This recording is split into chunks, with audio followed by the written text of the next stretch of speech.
ദൈവനാമത്തിന് മഹത്വം ഉണ്ടാകട്ടെ.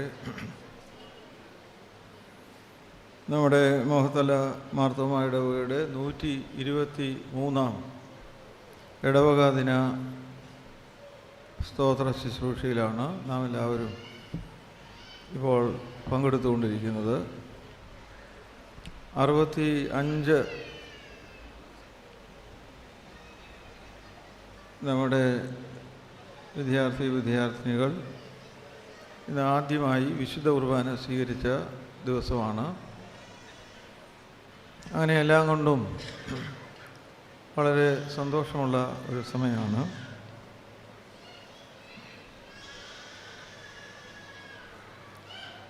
ഇന്ന് ഈ ഇടവക ദിനത്തിൽ ഒന്ന് രണ്ട് അടിസ്ഥാനപരമായ അന്വേഷണങ്ങൾ, അത് ഇവിടെ ഒരു 5ാം ക്ലാസ് മുതൽ മേലോട്ടുള്ളവർക്ക് ആലോചിച്ച് പറയാവുന്ന കാര്യങ്ങളാണ്. നമ്മൾ പരസ്പരം ഒന്ന് സംസാരിക്കാൻ പോകുന്നത്. അതുകൊണ്ട് എല്ലാവരും ഒരു കുറച്ച് സമയത്തേക്ക് ഉറക്കമൊക്കെ ഒന്ന് നിർത്തി തുറന്ന മനസ്സോടെ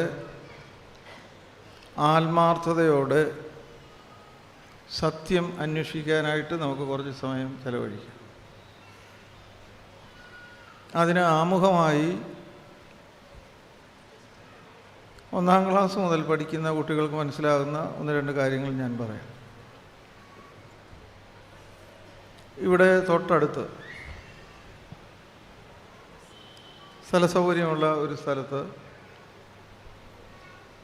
ഒരു പുതിയ സ്കൂള് തുടങ്ങുകയാണ്. 1ാം ക്ലാസ് മുതൽ തുടങ്ങുകയാണ്. കേരളത്തിൽ ലഭിക്കാവുന്ന സാധാരണക്കാർക്ക് പഠിക്കാവുന്ന CBSE സിലബസിൽ ഏറ്റവും ബെസ്റ്റായിട്ടുള്ള അധ്യാപകർ, സ്കൂളിൽ നല്ല ഫെസിലിറ്റീസ്, എല്ലാ സ്മാർട്ട് ക്ലാസ്സുകളാണ്, ഫീസ് അഫോർഡബിളാണ് എന്ന് പറഞ്ഞാൽ സാധാരണക്കാരായി നമുക്ക് അഫോർഡബിളാണ്. 1-2 വർഷം കഴിഞ്ഞപ്പോൾ നമുക്ക് മനസ്സിലായി നല്ല പഠനമാണ് അവിടെ, നല്ല ഡിസിപ്ലിൻ, നല്ല മോറൽ വാല്യൂസ്, പഠിത്തത്തോടുകൂടി മോറൽ ക്ലാസ്സും ഉള്ള സ്കൂൾ. സിലബസ് എല്ലാം കൃത്യമായി പഠിപ്പിക്കുന്നു. ആനുവൽ എക്സാമിന് 2 മാസം മുമ്പേ പോർഷൻസ് എല്ലാം കവർ ചെയ്യുന്നു. 2 പ്രാവശ്യം റിവിഷൻ. എല്ലാ ക്ലാസ്സിലും എല്ലാ കുട്ടികൾക്കും നല്ല മാർഗം. നമ്മുടെ കുട്ടികൾ പോയിക്കൊണ്ടിരിക്കുന്നത് അതിൻ്റെ ഭാഗമായി പോയിക്കൊണ്ടിരിക്കുന്നത് സ്ഥിരമായി നമ്മൾ വിട്ടുകൊണ്ടിരിക്കുന്ന സ്കൂളാണ്. അവിടെ പഠിപ്പിക്കുന്നുണ്ട്, കാര്യമായ റിവിഷനില്ല, ഫെസിലിറ്റീസ് കുറവ്, എല്ലാത്തിനും കൂടെ ഒരു സ്മാർട്ട് ക്ലാസ്സേ ഉള്ളൂ, 25 കുട്ടികൾക്ക് ഒരു കമ്പ്യൂട്ടറേ ഉള്ളൂ, മറ്റേടത്ത് 25 കുട്ടികൾക്ക് 25 കമ്പ്യൂട്ടറുണ്ട് ഓരോ ക്ലാസ്സിൽ. അപ്പോൾ നിങ്ങളുടെ കുട്ടികളെ ഇപ്പോൾ പഠിച്ചുകൊണ്ടിരിക്കുന്ന സ്കൂളിൽ നിന്ന് അതിനേക്കാൾ ഫീസ് കുറവുള്ളതും മെച്ചമായതും നിങ്ങളുടെ കുട്ടിക്ക് ഭാവിക്ക് കുറച്ചുകൂടി ശോഭനമായതുമായ പുതിയ സ്കൂളിലേക്ക് നിങ്ങളുടെ കുട്ടിയെ മാറ്റാൻ നിങ്ങൾ ആലോചിക്കുമോ ഇല്ലയോ? നിങ്ങൾ ഇതിനൊന്നും സമയം വേണ്ടല്ലോ, ആലോചിക്കുമോ ഇല്ലയോ? ഇല്ല, ആലോചിക്കും. 123 വർഷമായി ഈ ലോകത്തെ രക്ഷിക്കാൻ ദൈവത്തിൻ്റെ അനന്തമായ ചിന്തയിൽ ദൈവരാജ്യത്തിൻ്റെ പതിപ്പുകളായി ഈ ലോകത്തിലാക്കിയിരിക്കുന്ന നമ്മുടെ അതിശ്രേഷ്ഠമായ ഈ വിദ്യാലയം കഴിഞ്ഞ 123 കൊല്ലത്തെ നമ്മുടെ പഠിപ്പീര് കൊണ്ടും നമ്മുടെ പള്ളി പോക്കുകൊണ്ടും നമ്മുടെ ഈ ദേശത്തുള്ള മാതൃകാപരമായ ജീവിതം കൊണ്ടും 10 കുടുംബങ്ങളെങ്കിലും ഇവിടെ എന്താണ് സംഭവിക്കുന്നത്? ഇവരെന്തുകൊണ്ടാണ് ഇങ്ങനെ നല്ല ഒരു ധാർമ്മിക ജീവിതം നയിക്കുന്നത്? അവരുടെ ഇടയിൽ കാര്യമായ വഴക്കും വക്കാണമൊന്നും ഇല്ലല്ലോ. അവരൊരപ്പൻ്റെ മക്കളെപ്പോലെയാണല്ലോ ജീവിക്കുന്നത്. അവരുടെ നീതിബോധം, അവരുടെ സത്യസന്ധത, അവരുടെ കൂട്ടായ്മ, ഇത് അത്ഭുതാവഹമായി തോന്നുന്നല്ലോ. അതുകൊണ്ട് നമ്മൾ ക്രിസ്ത്യാനിയായില്ലെങ്കിലും അവിടെ നടക്കുന്നത് എന്താണെന്നറിയാൻ ഒരു 10 കുടുംബം കഴിഞ്ഞ 4 കൊല്ലത്തിനുള്ളിൽ സ്ഥിരമായി ഈ പള്ളിയിൽ വന്നിട്ടുണ്ടോ?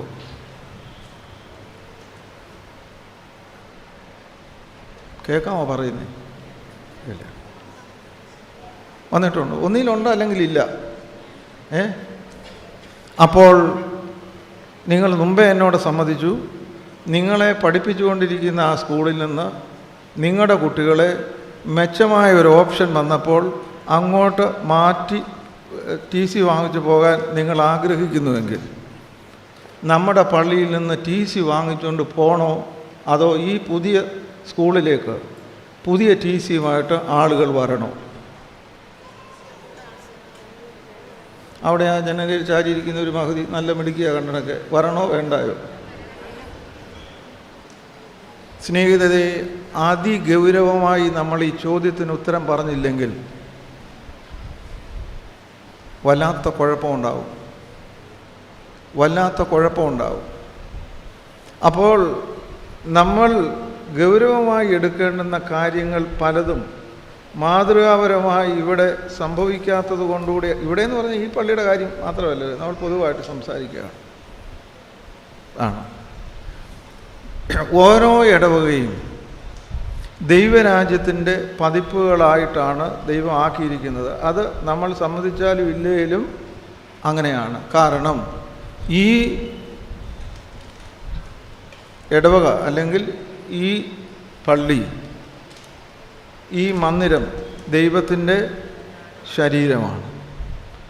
ദൈവത്തിൻ്റെ ശരീരമാകുന്ന ഈ ദൈവരാജ്യത്തിൻ്റെ പ്രതീകമായിരിക്കുന്ന നമ്മുടെ ഇടവകയിൽ ദൈവരാജ്യം എന്നത് ഭക്ഷണവും പാനീയവും അല്ല. നീതി, സമാധാനം, പരിശുദ്ധാത്മാവിൽ സന്തോഷമാണ്. നീതി എന്ന് പറയുന്നത് ഒരു സമൂഹത്തിലെ ഏറ്റവും വീക്കായിട്ടുള്ള എന്ന് പറഞ്ഞാൽ എങ്ങനെയാണ് പറയുന്നത്, അല്ലെങ്കിൽ ഒരു വലിയ ചങ്ങലയിൽ എല്ലാ ചങ്ങല കണ്ണികളും അതിനകത്ത് ഒരു കണ്ണി വീക്കായാൽ ചങ്ങല പൊട്ടും, അങ്ങനെ പൊട്ടും. അപ്പോൾ നീതി എന്ന് പറയുന്നത് ഒരു സമൂഹത്തിലെ ഏറ്റവും അവഗണിക്കപ്പെടുന്ന ആളിന് ലഭിക്കുന്ന പരിഗണനയാണ്. ഒരിടവകയിലെ ഏറ്റവും അവസാനത്തെ ആളിനും നീതി കിട്ടുമ്പോഴാണ് ഇടവക ദൈവരാജ്യത്തിൻ്റെ പ്രതീകമാകുന്നത്. ഇവിടെയുള്ള 200, ഇനി നിങ്ങൾ ഉത്തരവൊക്കെ പറഞ്ഞ് സഹായിക്കണം, 268 കുടുംബങ്ങളും നാട്ടുകുടുംബം 669, സൗകര്യാർത്ഥം 660 പറയാനൊരു എളുപ്പമുണ്ടല്ലോ. വചന കീഴോട്ട് പോകാൻ ഇഷ്ടമില്ല. 670 കുടുംബങ്ങൾ. എല്ലാവർക്കും ഇവിടെ നീതി കിട്ടുന്നു എന്നുള്ള കൃത്യമായ ബോധ്യം കാണുമോ ഇല്ലയോ?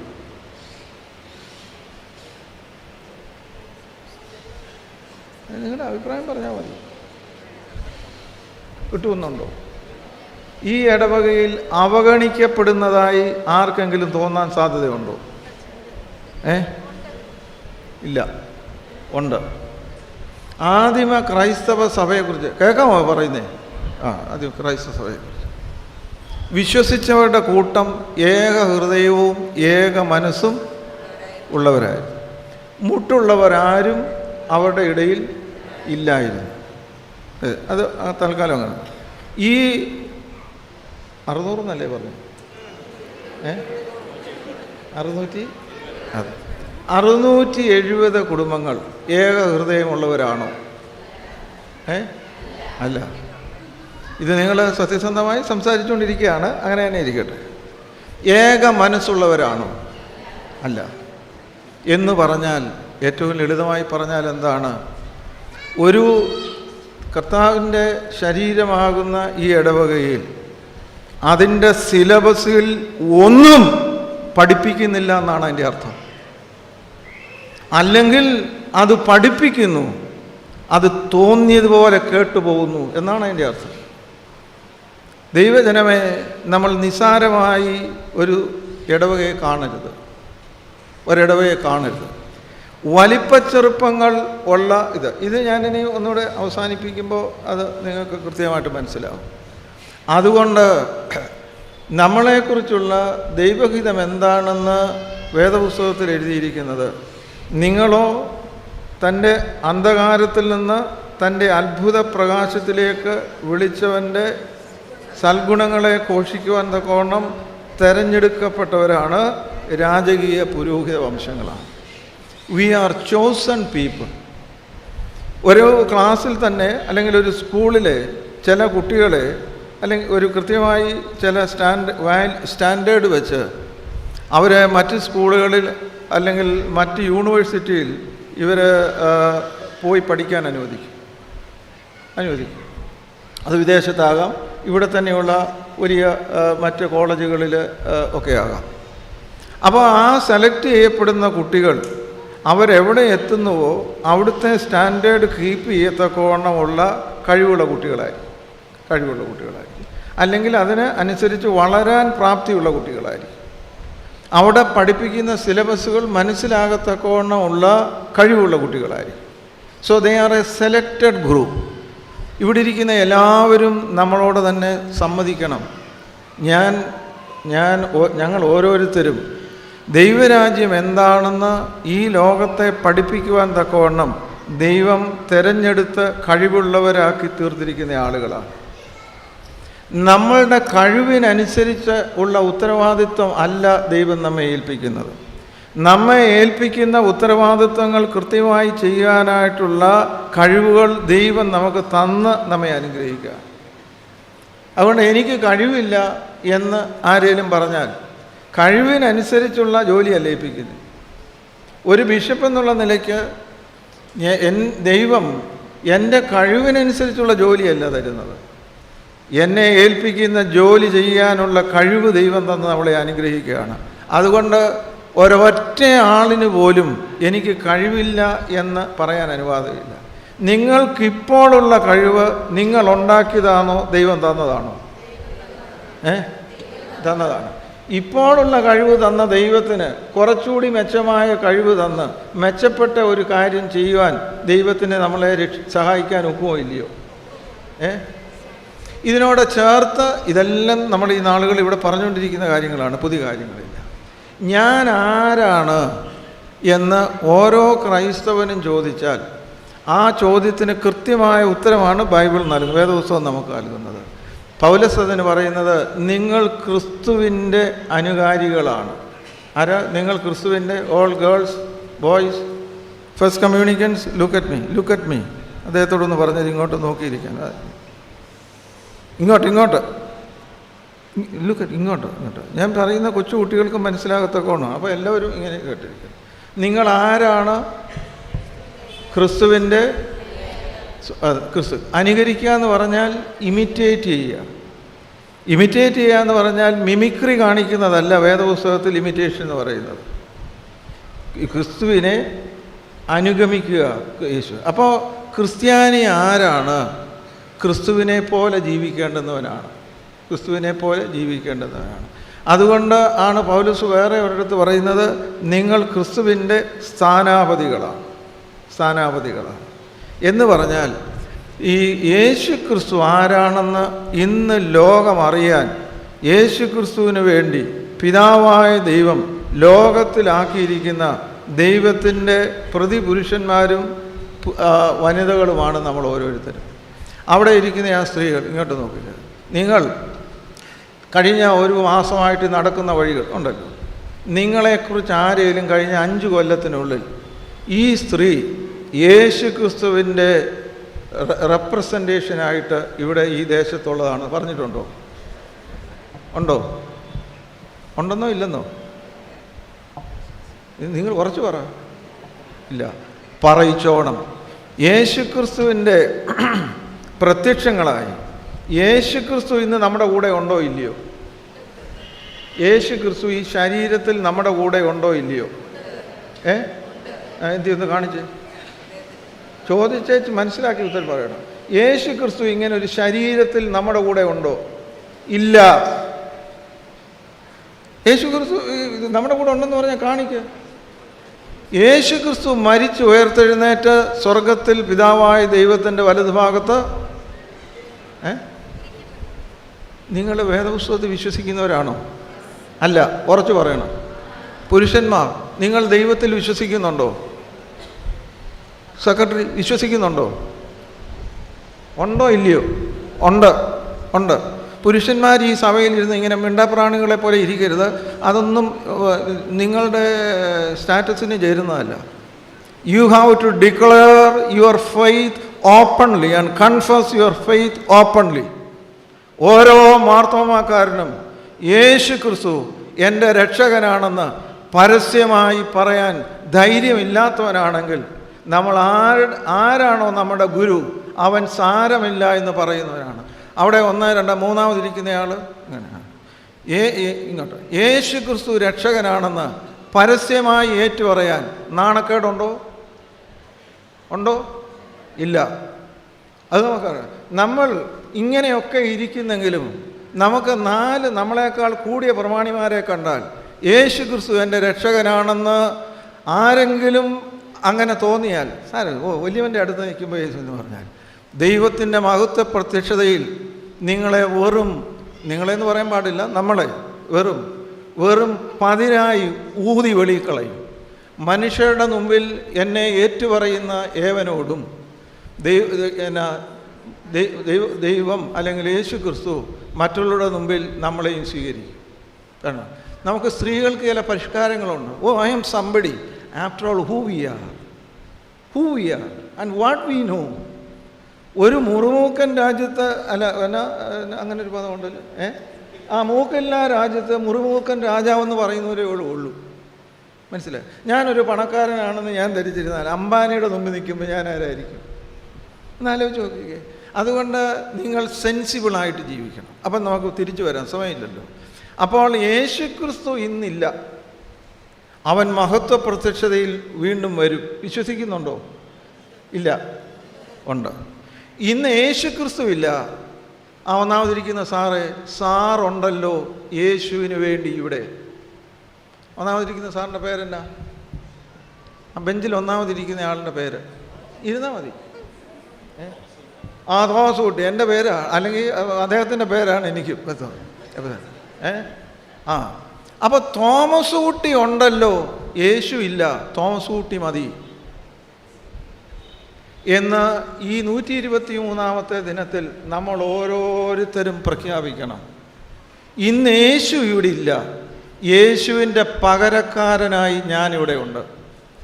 ആ ബെഞ്ചിൽ ഒന്നാമതിരിക്കുന്ന ശ്രീരത്നം ഇങ്ങോട്ട് നോക്കിക്കുക. നല്ല കാര്യം മാത്രമേ ഞാൻ പറയുന്നുള്ളൂ ഇപ്പോൾ. അതുകൊണ്ട് പേരെന്നെ ഒന്നാമതിരിക്കുന്ന ബെഞ്ചിൽ അങ്ങേയറ്റം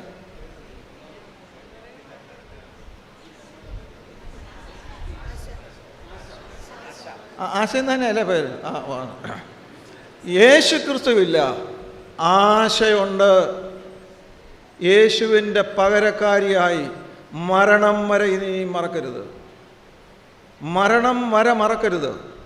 ഇവിടെ ഇരിക്കുന്ന ഓരോരുത്തരോടും ദൈവജനമേ എനിക്ക് പറയാനായിട്ടുള്ളത്, യേശുവിൻ്റെ പകരക്കാരിയായി ഞാനിവിടെ ഉണ്ട്. 65 കുട്ടികൾ മാതാപിതാക്കളോടൊരു ചോദ്യം: എന്തിനാണ് നിങ്ങളവരെ ഒരുക്കി ഇവിടെ അച്ഛന്മാർ പഠിപ്പിച്ച് അവരിന്ന് ആദ്യ കുർബാന സ്വീകരിച്ചത്?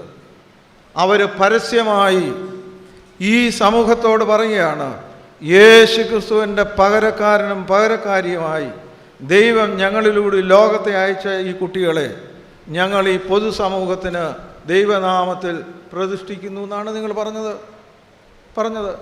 ഇവിടെ ഈ കൊയറിൽ ആദ്യം ബെഞ്ചിലിരിക്കുന്ന ആളുകൾ, ഞാൻ പറയുന്നത് ശരിയോ തെറ്റോ? ഞാൻ ഈ പറയുന്നത് ശരിയാണോ? നിങ്ങൾക്ക് ഒരു വൈഷമ്യം ഇത് ഉറച്ചു പറ, ശരിയാണോ തെറ്റാണോ എന്നുള്ളത്.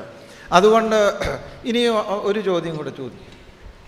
ഈ 670 കുടുംബങ്ങൾ മൊഹത്തല ദേശത്ത് അല്ലെങ്കിൽ ഈ ചുറ്റുപാടുകളിൽ യേശു ക്രിസ്തുവിൻ്റെ പകരക്കാരിയുമായി ജീവിച്ചാൽ ഇത് ദൈവരാജ്യത്തിൻ്റെ അടയാളമായ സ്ഥലമാണെന്ന് ഈ ദേശവാസികൾ പറയുമോ ഇല്ലയോ? പറയും. അങ്ങനെ പറഞ്ഞിരുന്നെങ്കിൽ ഈ ഇടവകയിൽ എത്ര ആളുകൾ കൂടിയിരുന്നേനെ. നിങ്ങൾ അടുത്ത ഭാഗം, ഈ ഭാഗം അവിടെ നിൽക്കട്ടെ. ഒന്നാമതിരിക്കുന്ന വനിത, ഈ കണ്ണാടി പേര് മുമ്പേ ഒന്ന് ചോദിച്ചതാണ്, ഒന്നുകൂടെ ഒന്ന് പറഞ്ഞേര്. കൊച്ചുമോളോട് ഞാനൊരു ചോദ്യം എല്ലാവർക്കും വേണ്ടി ചോദിക്കുകയാണ്, മുമ്പിലിരിക്കുന്നത് കൊണ്ട് ചോദിക്കുകയാണ്. കൊച്ചുമോൾ ഒരു 110 വയസ്സ് വരെ ജീവിക്കുന്നു എന്ന് വിചാരിക്കുക, അത്രയും പോരായോ? ഇനി അത് കേട്ടപ്പോൾ ഇവർക്ക് അസൂയ, ഞങ്ങൾക്ക് 110 വയസ്സ് വരെ യേശു ക്രിസ്തുവിൻ്റെ പകരക്കാരിയായി ജീവിച്ച് ഒരൊറ്റ ആത്മാവിനെ പോലും ആ വിശ്വാസത്തിലേക്ക് കൊണ്ടുവരാതെ നമ്മൾ 110ാമത്തെ വയസ്സിൽ നമ്മുടെ കണ്ണടഞ്ഞാൽ അതിനെക്കുറിച്ച് നിങ്ങൾ ചിന്തിച്ചിട്ടുണ്ടോ?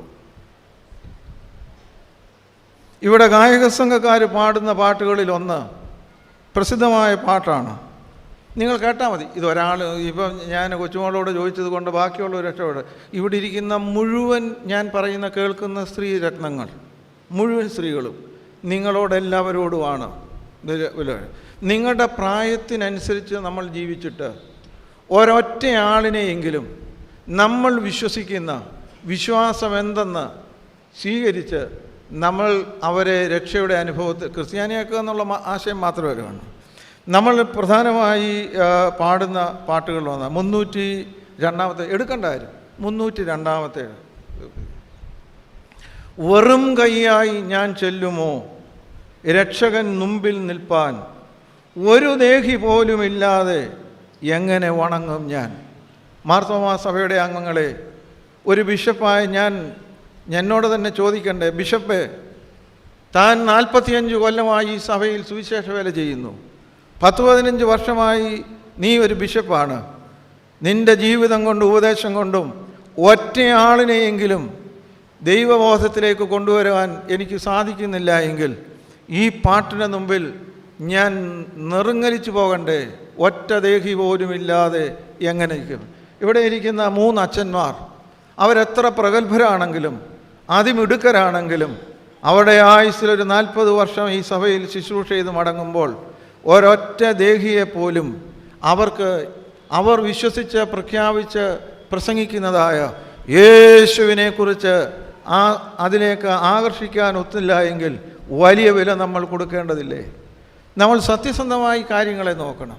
നമ്മുടെ സഭയിൽ ആരെങ്കിലും ഈ സുവിശേഷത്തിലേക്ക് വന്നിട്ടുണ്ടെങ്കിൽ അത് ബഹുഭൂരിപക്ഷം ഇവിടുത്തെ സാധാരണക്കാരായ ആളുകളും സാധാരണക്കാരായ ഉപദേശിമാരും ഈ മിഷൻ ഫീൽഡുകളിലും വടക്കേ ഇന്ത്യയിലും കേരളത്തിൻ്റെ വടക്കൻ മേഖലകളിലും അവരുടെ ജീവിതം കൊണ്ടും സാക്ഷ്യം കൊണ്ടും പ്രാർത്ഥന കൊണ്ടും നേടിയെടുത്തവരാണ്. നേടിയെടുത്തതിനെ തപ്പിപ്പിടിച്ചു പോകുന്നതല്ല സുവിശേഷ വേല. ആ വലിയ പാപികളിൽ ഞാൻ ഒന്നാമനാണ്. ഇങ്ങനെ നിങ്ങളോട് പ്രഘോഷിക്കുകയാണ്, നിങ്ങളോട് വലിയ വീരവാദങ്ങൾ അടിക്കുകയാണ്. നിങ്ങൾ തിരിച്ചെന്നോട് ചോദിക്കുന്നു, ബിഷപ്പേ നീ നേടിയ കുറച്ച് ആളുകളെ കൊണ്ടുപോവാ. ഗലീല കടൽക്കരയിൽ യേശു തമ്പുരാൻ ശിഷ്യന്മാരോട് പറഞ്ഞു, നിങ്ങൾ പിടിച്ചത് ചിലത് കൊണ്ടുപോവാ. ഒന്നും പിടിച്ചില്ലായിരുന്നു. പിന്നെ യേശു അവരെ ശിഷ്യരാക്കി. അവരൊരുപാട് ആടുകളെ പിടിച്ചു. മുഖത്തലക്കാരെ, മാർത്തോമാ സഭയെ, ഈ ഭദ്രാസനത്തിലെ അംഗങ്ങളെ, നമ്മൾ എന്തെല്ലാം കാര്യങ്ങൾ പറഞ്ഞാലും വ്യക്തി ജീവിതത്തെ നമ്മൾ കുറച്ചുകൂടി ഗൗരവമായി എടുക്കണം. അതുകൊണ്ട് ഈ 123ാമത്തെ വർഷം ഇവിടെ ഇരിക്കുന്ന എല്ലാവരോടും എന്നോടും നമുക്ക് പറയാം, ക്രിസ്തുവിൻ്റെ പകരക്കാരനും പകരക്കാരിയുമായി ജീവിക്കാൻ വിളിക്കപ്പെട്ടിരിക്കുന്ന നമ്മൾ അതിന് ആനുപാതികമായി നമ്മൾ ജീവിക്കാതെ വന്നാൽ അത് ദൈവം നമ്മളിൽ നിന്ന് പ്രതീക്ഷിക്കുന്നില്ല എന്ന് എങ്കിലും നമ്മുടെ മനസ്സിലേക്ക് കൊണ്ടുവരണം. നിങ്ങൾ ഓരോരുത്തരോടും ദൈവം ചോദിക്കാൻ പോകുന്ന ചോദ്യം എന്നോട് പേര് വിളിച്ചിട്ട്, കൊച്ചുമോളെ, വലിയ മകളെ, അങ്ങനെ വിളിച്ചിട്ട്, ആശേ, ശോശേ, മറിയാമേ, നിനക്ക് 98 വയസ്സുണ്ടല്ലോ, ഈ ആയുസ്സിലൂടെ നീ എത്ര പേരോട് എൻ്റെ സ്നേഹത്തെക്കുറിച്ച് പറഞ്ഞു? ഇങ്ങനൊരു ചോദ്യത്തിന് സാധ്യതയുണ്ടോ? അതുകൊണ്ട് ഇവിടെ ഇരിക്കുന്നൊരു സാധ്യതയുണ്ടോ? ഇല്ല. ഉണ്ട്. ഈ ചോദ്യമേ ഉള്ളൂ പ്രധാനമായിട്ടുള്ളത്. ഞാൻ സത്യസന്ധമായി നിങ്ങളോട് ചോദിക്കുക, തുറന്ന ഒരു വർത്തമാനമാണല്ലോ ഇത്, നമ്മൾ വലിയ പ്രസംഗമായിട്ടൊന്നും എടുക്കണ്ട. അങ്ങനെയൊക്കെ സത്യമായും നമ്മൾ ഗൗരവമായി ചിന്തിക്കുന്നുണ്ടോ? എൻ്റെ ആയുസ്സിൽ ദൈവമേ, ഇത്രയും നാളായി എൻ്റെ ഔദ്യോഗിക ജീവിതത്തിൽ, എൻ്റെ കുടുംബ ജീവിതത്തിൽ, എൻ്റെ നെയ്ബർഹുഡിൽ ഞാൻ എത്ര പേരെ എൻ്റെ ജീവിതം കൊണ്ട് സുവിശേഷത്താൽ, ആ സുവിശേഷത്തിൻ്റെ വലിയ സുഗന്ധത്താൽ ഞാൻ ക്രിസ്തുവിൻ്റെ ഒരു സുഗന്ധമായി ജീവിച്ച് അവരെ ആ സൗരഭ്യത്തിലേക്ക് കൊണ്ടുവരാൻ സാധിച്ചിട്ടുണ്ട് അല്ലെങ്കിൽ ഉണ്ടോ എന്ന് നമ്മൾ ചിന്തിക്കാറുണ്ടോ? ആ രണ്ടാമത്തെ ബെഞ്ചിൽ രണ്ടാമതിരിക്കുന്നയാൾ ചിന്തിച്ചിട്ടുണ്ടോ? എന്നാ ഉണ്ടെന്നോ ഇല്ലെന്നോ ചിന്തിക്കണം. ബാക്കി എല്ലാ ചിന്തകളും നമ്മുടെ ശ്വാസം നിൽക്കുമ്പോൾ തീരും. ആ ശ്വാസത്തിന് അപ്പുറമുള്ള ആശ്വാസം എന്നുള്ളൊരു പദം ഈ അച്ഛൻ ഉപയോഗിച്ചല്ലോ. അത് ഈ ഭൗതിക ലോകത്തിന് അപ്പുറത്ത് കൊണ്ടുപോകുന്നതാണ്. സാറ് ഇനി മുതലുള്ള 1 വർഷം കൊണ്ട് ഒരാളിനെയെങ്കിലും കർത്താവിൻ്റെ സ്നേഹത്തെക്കുറിച്ച് പറഞ്ഞ് തൻ്റെ പാതയിൽ കൊണ്ടുവരണം. നമ്മുടെ ബർണബാസ് തിരുമേനിയുടെ സഹോദരൻ്റെ പേര് E.J. ജോർജ് എന്നാണ്. നിങ്ങളൊക്കെ ഒരു പക്ഷേ അദ്ദേഹത്തെ കണ്ടിരിക്കും. അച്ഛൻ മരിച്ചുപോയി. അച്ഛൻ ഒരു മെത്രാൻ്റെ കയ്യിലാണ്, എൻ്റെ കയ്യിലും പിടിച്ചിട്ടുണ്ട്. ഒരച്ഛൻ്റെ കയ്യിൽ പിടിച്ചാൽ അച്ഛൻ ഒറ്റ വാക്കേ പറയാനുള്ളൂ: സുവിശേഷം. ഇവിടെ ഇരിക്കുന്ന സ്ത്രീകളെ, നിങ്ങൾ മുമ്പിലിരിക്കുന്നതാണ്. നിങ്ങളൊരു കൂട്ടുകാരുടെ കയ്യിൽ പിടിച്ച് കഴിഞ്ഞ 3 മാസത്തിനുള്ളിൽ എനിക്ക് നിന്നോടൊരു സുവിശേഷം പറയാനുണ്ട് എന്ന് പറഞ്ഞ സ്ത്രീകൾ ഉണ്ടാകണ്ടേ? നിങ്ങളുടെ ഫോണിലൂടെ നിങ്ങൾ സംസാരിച്ച കഴിഞ്ഞ 3 ആഴ്ചയ്ക്കുള്ളിൽ സംസാരിച്ച്, ഫോണിൽ നമ്മൾ ഉപയോഗിക്കുമല്ലോ, വാട്സാപ്പിൽ മെസ്സേജ് ഇട്ട, വാട്സാപ്പ് ഫോർവേഡ് ചെയ്ത നിങ്ങളുടെ 30 മണിക്കൂറിൽ എത്ര മണിക്കൂർ യേശു ക്രിസ്തുവിൻ്റെ സ്നേഹത്തെക്കുറിച്ച് നിങ്ങൾ പറഞ്ഞു?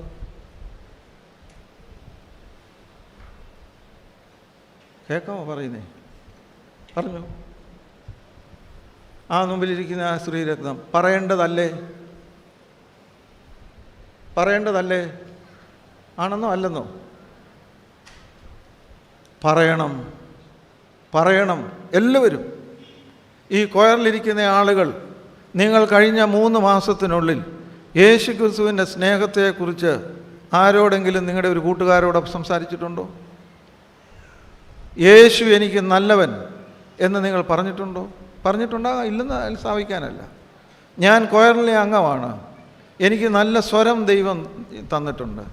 ദൈവമേ, എൻ്റെ സ്വരം ഇത്രയും നല്ലതാണെങ്കിൽ എല്ലാ സ്വരങ്ങളുടെയും സ്വരമായ നിൻ്റെ സ്വരം എത്ര മധുരമായിരിക്കും യേശുവേ. ആ സ്വരത്തിനായി ഞാൻ നിന്നെ സ്തുതിക്കുന്നു എന്ന് അവൾ പറഞ്ഞിട്ടുണ്ടോ?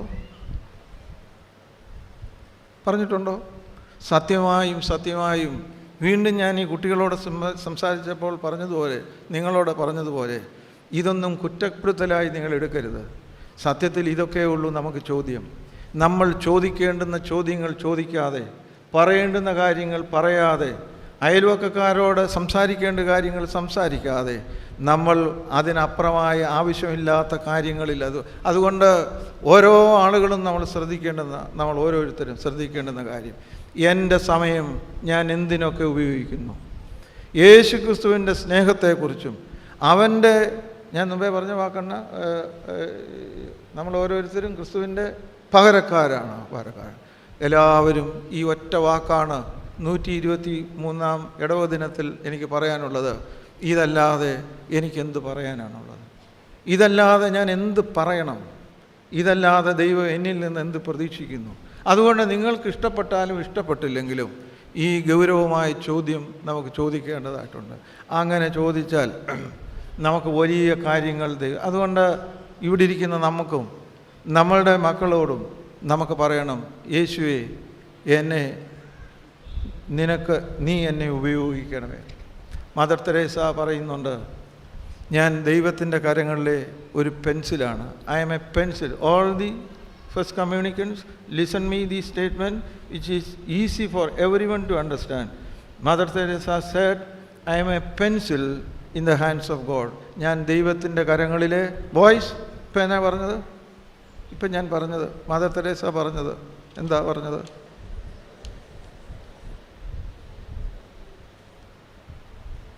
എൻ്റെ പിന്നാലെ ഏറ്റു പറഞ്ഞിട്ട്, I am a pencil. Louder. ഇവർക്ക് ഇവിടെ ഇംഗ്ലീഷ് ഒന്നും പഠിക്കണ്ടായോ? Repeat after me in a louder voice. I am a pencil. Little more louder. I am a pencil in the hands of God. ഞാൻ പറഞ്ഞ് എന്താ ഇപ്പം ഇവർ പറഞ്ഞ എന്താന്ന് പറഞ്ഞ് ഉറച്ച് I am a pencil in the hands of God. അപ്പോൾ പെൻസിൽ സ്വയമായിട്ട് എഴുതുന്നില്ല. പെൻസിൽ എപ്പോഴും പിടിക്കുന്ന ഒരു കരമുണ്ട്. എന്നാ ഇപ്പം പറഞ്ഞ പുറയിലിരിക്കുന്ന കണ്ണാടിക്കാരൻ ഇപ്പുറത്ത് ഇപ്പം എന്താ ഞാൻ പറഞ്ഞത്? ഇങ്ങോട്ട് ഇവിടെ അങ്ങോട്ട് നോക്കുന്ന ആൾ. ഇപ്പം ഞാൻ എന്താ പറഞ്ഞത്? ഇപ്പം എന്താ പറഞ്ഞത്? അത് പറഞ്ഞിട്ട് അങ്ങനെ അന്നേരത്തേക്ക് ഇങ്ങോട്ടും കണ്ട് തിരിഞ്ഞു പോയി. മനസ്സിലായോ? അതുകൊണ്ട് പെൻസിൽ തനിയെ എഴുതുന്നില്ല. പെൻസിൽ എഴുതണമെങ്കിൽ ഒരാൾ, ദൈവത്തിൻ്റെ കയ്യിലെ പെൻസിൽ ഞാനാണെങ്കിൽ ആരെഴുതണം? ആരാണിത് പിടിച്ചേക്കുന്നത്? ദൈവം. ദൈവം എഴുതാൻ അനുവദിക്കണം. ഇവിടെ ഇരിക്കുന്ന സ്ത്രീജനങ്ങളെ, അമ്മമാരെ, നിങ്ങളോട് ഞാൻ പറയട്ടെ, നിങ്ങളുടെയും നിങ്ങളുടെ മക്കളെയും കരങ്ങളിൽ ദൈവം പിടിച്ചിരിക്കുന്നു എന്ന് നിങ്ങൾ ഉറപ്പാക്കണം. ആ മുമ്പിലത്തെ ബെഞ്ചിൽ രണ്ടാമതിരിക്കുന്ന ശ്രീരത്നം, എത്ര മക്കളുണ്ട്? ആ മക്കളെ ദൈവം പിടിക്കുന്ന പെൻസിലുകളാക്കി മാറ്റണം. മാർത്തോമാ സഭയിൽ അവരിലൂടെ ലോകത്തിൽ വലിയ വിപ്ലവം സാധിക്കും. ഒന്നാമതിരിക്കുന്ന ആളിന് എത്ര മക്കളുണ്ട്? കല്യാണം കഴിച്ചില്ല ഉണ്ടെന്നോ ഇല്ലെന്നോ? ഇല്ലെങ്കിൽ അത് വിട്ടേര്. സ്വന്തം കൈ ദൈവം എഴുതാൻ അനുവദിച്ചാൽ, ഇപ്പോൾ നമ്മൾ ഈ വാട്സാപ്പിലൊക്കെ എഴുതുന്നതിനകത്ത് ദൈവം നമ്മുടെ കരങ്ങളെ പിടിക്കാൻ അനുവദിച്ചാൽ നമ്മൾ എഴുതുന്നതെല്ലാം എഴുതാൻ ഒക്കുമോ? ഒന്നിൽ ഒക്കുമോ അല്ലെങ്കിൽ ഇല്ല? ഒക്കുമോ ഇല്ലയോ? എനിക്ക് ചിലപ്പോൾ ഞാൻ പറയുന്നതിൻ്റെ മനസ്സിലാകാത്തതിൻ്റെ ചിലപ്പോൾ ഒരു കുഴപ്പമില്ല. നിങ്ങൾ are you following what I am saying? ദൈവം നമ്മുടെ കയ്യിൽ പിടിച്ചാൽ ഇന്ന് നമ്മൾ എഴുതുന്നതെല്ലാം നമുക്ക് എഴുതാൻ ഒക്കുമെന്നാ ചോദ്യം. എന്നാ നിങ്ങൾ എഴുതാൻ ഒക്കുകയല്ല. ദൈവം അനുവദിക്കുന്നത് മാത്രം എഴുതുന്ന കൈകളുള്ള കരങ്ങളുള്ള 670 കുടുംബങ്ങളായി ഈ ഇടവക തീരണം. കേട്ടോ പറഞ്ഞത്? മരണം വരെ മറക്കരുത്. അമ്മമാർ മക്കളെ കൃത്യം ഉറപ്പാക്കിയിരിക്കണം. അപ്പന്മാരും ദൈവം പിടിച്ചാൽ എഴുതുന്നത് മാത്രം എഴുതുന്ന 670 കുടുംബങ്ങളുള്ള ഈ ഭദ്രാസനത്തിലെ അനുഗ്രഹിക്കപ്പെട്ട മാതൃകാ ഇടവകയായി ഇത് തീരണമല്ലോ. തീരണം. തീർക്കാനൊക്കുമോ? ഒക്കും. 100% നമുക്ക്. ദൈവം ഇഷ്ടപ്പെടുന്നത് മാത്രം നമുക്ക് ചെയ്യാനൊന്ന് തീരുമാനിക്കും. വലിയ പ്രയാസമായിരിക്കും, പക്ഷേ പരിശ്രമിച്ചാൽ ദൈവം നമ്മുടെ കൂടെയുണ്ട്. അങ്ങനെ നമുക്ക് ഞാൻ അവസാനിക്കുമ്പോൾ, ഇവിടെ നിന്ന് ആരെങ്കിലും തിരുവല്ല TTIയിൽ പഠിച്ചവരുണ്ടോ? എനിക്ക് എന്നറിയാൻ വേണ്ടി ഇല്ലായിരിക്കും. നമ്മുടെ ഉണ്ടോ TTIയിൽ? TTCക്ക് പഠിച്ചവർ തിരുവല്ലയിൽ നമ്മുടെ ഇല്ല. ആ കഥ സംഭവം പറഞ്ഞ് അവസാനിപ്പിക്കാം. നമുക്ക് ഷാജി ജോർജ് സാർ എന്നും പറഞ്ഞൊരു സാറുണ്ട്. ഒരുപക്ഷെ ഇവിടെ പ്രസംഗത്തിന് വന്നു കാണും. അങ്ങനെ അദ്ദേഹം പ്രസംഗകനാണ്. സാർ ഇപ്പോൾ റിട്ടയർ ചെയ്തു, കോട്ടയത്ത് താമസിക്കും. TTCക്ക് പഠിക്കുന്ന കുട്ടികൾക്ക് ഏതാണ്ട് 1 മാസം സമ്മർ കോഴ്സുകളുണ്ട്. അത് ചെറിയ കാര്യം തൊട്ട് വലിയ കാര്യങ്ങൾ വരെയാണ്. കുക്കിംഗ് മുതൽ പഠനങ്ങൾ ഇങ്ങനെയുള്ളവരാണ്. TTC പാസ്സായ ആരെങ്കിലും ഇവിടെ ഉണ്ടോ? കൈവക്കിക്ക്. ഇവിടെയുള്ളവരെല്ലാവരും MBBS പഠിക്കുന്നുള്ളൂ. TTC ഒന്നും ഇല്ല. ഉണ്ട്. ഈ സമ്മർ ക്ലാസ് ഉണ്ടായിരുന്നു. ഒരുപാട് പേര് നിശ്ചയമായിട്ടും. അപ്പോൾ ഈ ഷാജി സാറിൻ്റെ വലിയ ഒരു ഇടപാടെന്ന് പറയുന്നത്, ഏതെങ്കിലും ഒരു ബിഷപ്പ് തിരുവല്ല SC കോമ്പൗണ്ടിൽ കയറിയാൽ അവിടെ കൊണ്ടുപോകും. അവരോടൊരു ഒരു 10 മിനിറ്റ് സംസാരിക്കാൻ അനുവദിക്കും. അങ്ങനെ. അപ്പോൾ ഈ സമ്മർ ക്ലാസ്സിന് ഒരു ദിവസം സാർ അനൗൺസ് ചെയ്തു, നാളെ ഉച്ച കഴിഞ്ഞ് 4 മണിക്ക് നമ്മൾ ക്ലാസ്സിൽ മോറൽ ടീച്ചിങ്ങിന് വേണ്ടി സക്രിയാസ് തിരുമേനി വരുന്നുണ്ട്. സക്രിയാസ് തിരുമേനി നിങ്ങൾക്കറിയാം. സക്രിയാസ് തിരുമേനി ഒരു അധ്യാപകനായിരുന്നു. അതെല്ലാം പറഞ്ഞു അവരിയ്ക്കുമ്പോൾ അശ്വതി നാരായണൻ എന്ന് പറയുന്ന ഒരു കുട്ടി സാറിനെ കണ്ട് പറഞ്ഞു, എനിക്ക് ഈ വരുന്ന തിരുമേനിയോട് ഒന്ന് സംസാരിക്കാൻ ഒരവസരം ഉണ്ടാക്കിത്തരാം. അശ്വതി നാരായണൻ അവിടെ തിരുവല്ല ദേശത്തുള്ളതാണ്. അശ്വതി നാരായണൻ്റെ യങ്ങർ സിസ്റ്ററും ഞാൻ പിന്നെ സാറിനോട് സംസാരിച്ചപ്പോൾ TTIയിൽ പഠിക്കുന്നുണ്ട്. എല്ലാ കുട്ടികളുടെയും പേരൻസ് ഈ സമ്മർ ക്ലാസ്സിൽ പല സമയങ്ങളിലായിട്ട് വരും. അശ്വതി നാരായണൻ്റെ അപ്പൻ അവരെ ഈ കാർപ്പൻറ്റേഴ്സും കണ്ടാണ് വന്നിട്ടില്ല. അദ്ദേഹം ഒരു മദ്യപിക്കുന്നയാളാണ്. അതുകൊണ്ട് തന്നെ അപ്പൻ എല്ലാ കുട്ടികളുടെയും പേരൻസ് വരികയും ഒരു കുട്ടിയുടെ അപ്പന് വരികയും ചെയ്യാതിരുന്നാൽ ഉണ്ടാകാവുന്ന മാനസിക വിഷമം നമുക്ക് മനസ്സിലാകുന്നു. അതെല്ലാം ആ കുട്ടിയുടെ മനസ്സിലുണ്ട്. അപ്പോൾ ഷാജി സാറ് അശ്വതിയോട് പറഞ്ഞു, ഒരു പ്രയാസവുമില്ല, തിരുമേനി അധ്യാപകനായിരുന്നു, കുട്ടികളോട് സംവദിക്കുന്ന അദ്ദേഹത്തിന് വലിയ ഇഷ്ടമാണ്. അങ്ങനെ അശ്വതി നാരായണൻ തിരുമേനി വന്നു, എല്ലാവരോടെയും സംസാരിച്ചു. നിങ്ങൾക്ക് സക്രിയാസ് തിരുമേനിയെ അറിയാമെങ്കിൽ മനസ്സിലാവും. ഒരു പിതൃതുല്യമായ സ്നേഹ വശ്യതയാണ് അദ്ദേഹത്തിനുള്ളത്. ഒരു മുൻപരിചയവും വേണ്ട. നമുക്ക് എത്ര പരിചയമുള്ള ഒരപ്പനെ പോലെ എന്നാ വലിയവരെയും ചെറിയവരെയും പ്രായമുള്ളവരെയും കുട്ടികളെല്ലാം ചേർത്ത് പിടിക്കുന്ന ആൾ. തിരുമേനിയുടെ അടുത്ത് ഈ അശ്വതി വന്ന് സംസാരിച്ചു. ഒരപ്പൻ കേൾക്കുന്നത് പോലെ തിരുമേനി ആ കുട്ടിയെ കേട്ടു. ഒടുവിൽ അവളോട് പറഞ്ഞു, പഠിത്തത്തിന് എന്തെങ്കിലുമൊക്കെ ആവശ്യമുണ്ടെങ്കിൽ ഷാജി സാർ എന്നോട് പറയണം, അതെന്നോട് പറയും. ഞാൻ വേണ്ടുന്ന എല്ലാ സഹായങ്ങളും പഠിത്തത്തിലാണെങ്കിലും ഉപദേശത്തിനാണെങ്കിലും എന്നെ വന്ന് കാണാനാണെങ്കിലും you are free to share your life എന്ന് പറയും. അങ്ങനെ സന്തോഷത്തോടുകൂടി തിരുമേനി പോയി. അശ്വതി നാരായണൻ ഷാജി സാറിനെ കണ്ടിട്ട് പറഞ്ഞു, അപ്പോൾ സാർ ചോദിച്ചു തിരുമേനിയോട്. അപ്പോൾ അവൾ പറഞ്ഞു, തിരുമേനിയോടെ സംസാരിച്ചു, ഒരു വാത്സല്യത്തോടെ എന്നോട് സംസാരിച്ചു, എനിക്ക് വലിയ മനസ്സിന് സന്തോഷമായി. എന്നിട്ട് സാറിനോട് പറഞ്ഞു, അശ്വതി നാരായണൻ പറഞ്ഞു, എനിക്ക് സക്രിയാസ് തിരുമേനിയെ കണ്ടപ്പോൾ എനിക്ക് ഒരു ക്രിസ്ത്യാനിയാകണമെന്ന് തോന്നുന്നു. എനിക്ക് സക്രിയാസ് തിരുമേനിയെ കണ്ടപ്പോൾ വർത്തമാനം പറഞ്ഞപ്പോൾ എനിക്ക് ഒരു ക്രിസ്ത്യാനിയാകണമെന്ന് തോന്നുന്നു. ദൈവജനമേ, മുഖത്തലക്കാരെ, നമ്മുടെ കണ്ണടയുന്നതിന് മുമ്പ് നമുക്കെല്ലാവർക്കും സാധിക്കണം. ഇന്ന് വേണ്ട, നാളെ ഒക്കുകയല്ലായിരിക്കും. ഒരു നാളിൽ ഒരിക്കലെങ്കിലും നമ്മളെക്കുറിച്ച് ഈ സമൂഹം പറയണം, എനിക്ക് ഈ കൊച്ചുമോളെ കണ്ടപ്പോൾ അവർ വിശ്വസിക്കുന്ന വിശ്വാസം എന്താണെന്ന് ഒന്ന് അറിയണമെന്ന് തോന്നുന്നു. അവരുടെ ആ ഇടവകയിലെ സ്നേഹവും സൗഹാർദ്ദവും ഉൾച്ചേരലും എല്ലാം കണ്ടപ്പോൾ അങ്ങനെയുള്ള ഒരു സമൂഹത്തിൻ്റെ അംഗമായി തീർന്നാൽ കൊള്ളാകണമെന്ന് എനിക്ക് തോന്നുന്നു. അത് ക്രിസ്ത്യാനിയാകുന്നതല്ല, അത് ക്രിസ്ത്യാനിയാകുന്നതൊന്നുമല്ല, അതൊരു ജീവിതക്രമമാണ്. അപ്പോൾ നമുക്ക് വെളിയിൽ നമ്മൾ നേടി വരുപോലും നമ്മൾ ഒരു നാളിൽ ദൈവം മുമ്പാകെ നിൽക്കുമ്പോൾ നമ്മൾ ചേർത്ത് പിടിച്ച ഒരു കറ്റയായിട്ട് മാറും. ദൈവമേ, അതിന് നമുക്ക് സാധിക്കണമേ. സ്നേഹിതരെ, ബാക്കിയുള്ളതെല്ലാം അവസാനിക്കും. നമ്മളിന്ന് കാണുന്നതെല്ലാം അവസാനിക്കും. നമുക്ക് പാട്ടുകളുണ്ടല്ലോ അങ്ങനെ, ഇന്ന് നാം കാണുന്നതെല്ലാം അവസാനിക്കും. നമ്മൾ യാത്രയാകും കാണപ്പെടാത്ത ഒരു ദേശത്തേക്ക്. അവിടെ നമ്മൾ സ്വീകരിക്കപ്പെടണം. അങ്ങനെ നമ്മൾ സ്വീകരിക്കപ്പെടുന്നവരാകുന്നതാണ് പ്രധാനം.